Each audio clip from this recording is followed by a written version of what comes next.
আসসালামু আলাইকুম। ডিজার্ট গার্ডেনে আপনাকে স্বাগত।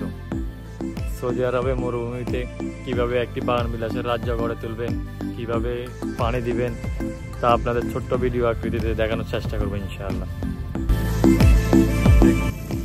লাইন আকৃতিতে এগুলো সারিবদ্ধভাবে সাজানো আছে, এখানে পাইপ লাগানো আছে।